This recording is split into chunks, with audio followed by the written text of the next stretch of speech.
this sexual assault kit.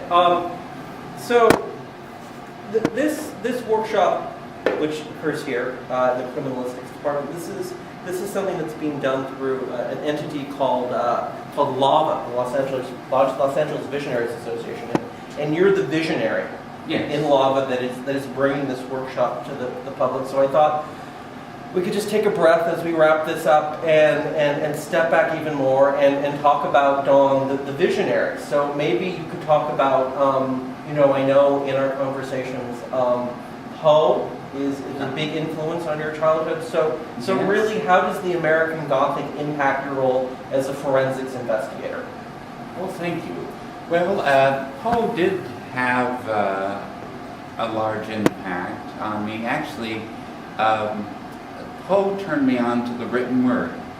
Okay. And, from the bell, I even remember today as portions of his work, the tintinnabulation of the bells. It just flows off the tongue, doesn't it? The tintinnabulation of the bells, bells. Maybe that got a little repetitive, but at that I was very, just moved by that work.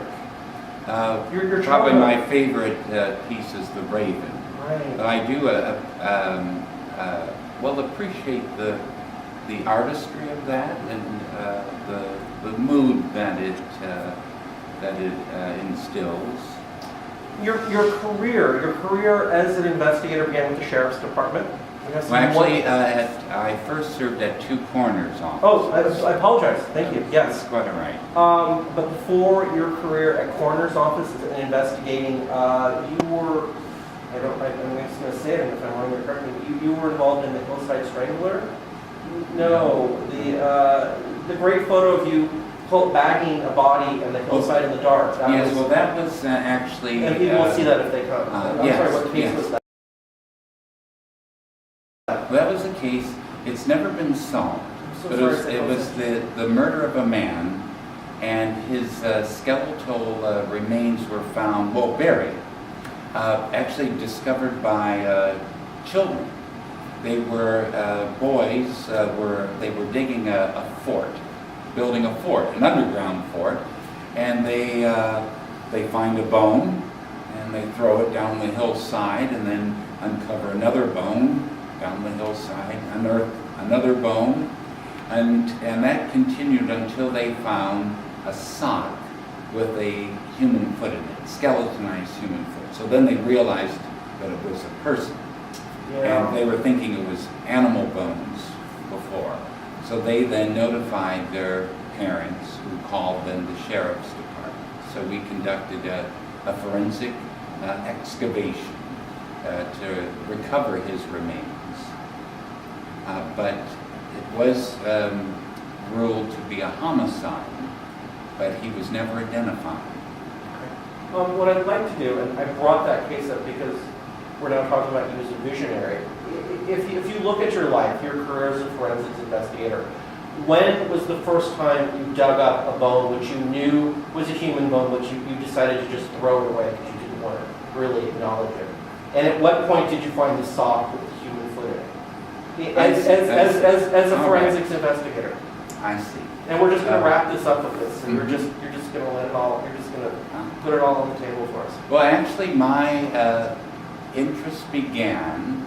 I'm from an old family. That is, when I was a child, there are many family of many generations, and my beloved relatives died, and many of them when I was a boy. And so I was confronted by death at a very early age. And so that began an interest, a passion to understand life and death. And that developed then into an interest in biology. Sure. But my mother, encouraged this. Bless her. So, and in fact, we were just... How was her visit, by the way? Oh, fine, thank you. For Thanksgiving. Oh, we went, yes, we had a delightful time, thank you. But my mother, we were reminiscing about this. What I began doing, actually, in studying biology Well, I began dissecting animals. Actually, that's how Jeffrey Dahmer started. I was waiting for you to say that.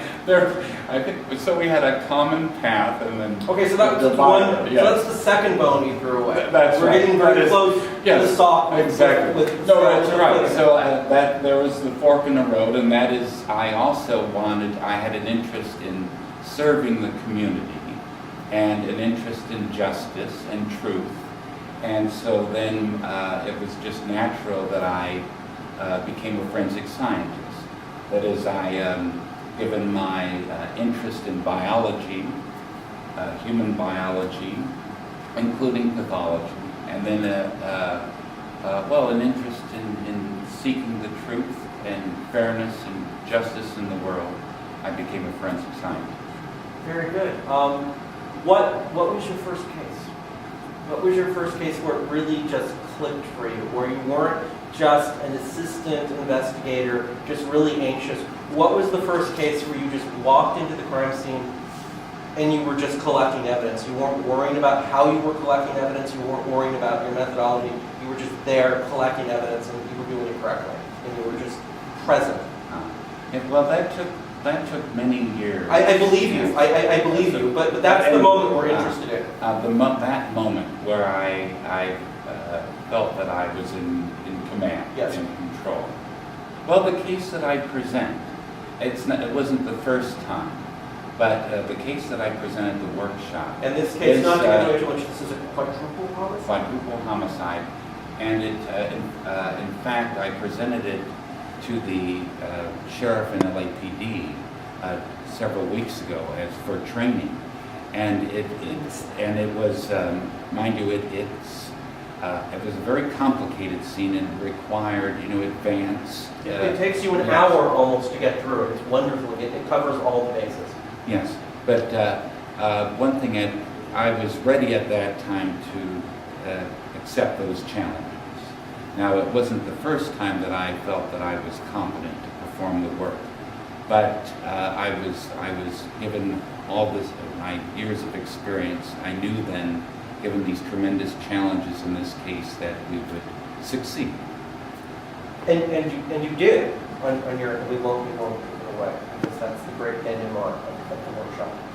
So this is a mannequin that's been donated from CSI Miami, yes, the show. So so just really quickly, I want to touch on something that everyone sort of asks as we're milling about and checking in, we're having coffee. Is how does this workshop? How does your life as a forensics investigator? How does it map to this universe of criminal investigation that shows like CSI Miami, CSI New York, CSI fill in the blank? Is there a one-to-one mapping? Is the world, your world of forensics investigation, your world of forensics biology, how does it map to the world on the television of forensics investigation? Yes, the television programs, I think, capture the spirit of the forensic scientist. That is the dedication, to the work, the dedication to reveal the truth of the matter. But actually, our world, the real world, is frankly, it's far more gruesome when you actually learn learn of the crimes that people are capable of committing, and it's far more complicated, and far more challenging than what's presented on television. That is the investigative and courtroom aspects of it. Right. So the truth is difficult to get to, yes, from where you come from. Yes. Whereas on television, truth is very, it's black and white. Yes. I don't want to watch television, but I think these shows, because their nature, they're 45-minute forms. That's right. Yes, it has to be abbreviated. And the truth, to a large degree, comes out as a function of statistical mechanics. DNA analysis essentially being statistical mechanics, a percentage of what is going to happen. Yes. The DNA matches. It's not yes or no. This is a 98.88% chance that it's a match with this person. Yes, so the television shows typically simplify the work, but many of them are based on actual crime scenes that we've worked, including the one we will present at the workshop. I understand there was a show. Oh, wow, okay. But it can't by any means compare to... No, nothing done compares to your hour discourse on that horrendous corporate film. It's like nothing. I mean that it's a tremendous compliment. So we hope to see you all at the workshop and all the good work that Don, that you do, and your colleagues in this department, Isaac does, and the graduate students. We're very proud of them. And again, we'll bring the coffee, and we'll see you there. Very good. Okay. You have been wonderful. Thank you for... You're always a delight. We hope, yes, and we hope everyone comes to these two workshops on the 30th of January and the 13th of February. Well, that's Valentine's Day. Wow, what a great Valentine's Day. Okay, and we'll talk about that more. So we have hearts as well. God bless you. Thank you so much, and we'll see you all at the Crime Lab, and we'll have the coffee. I know.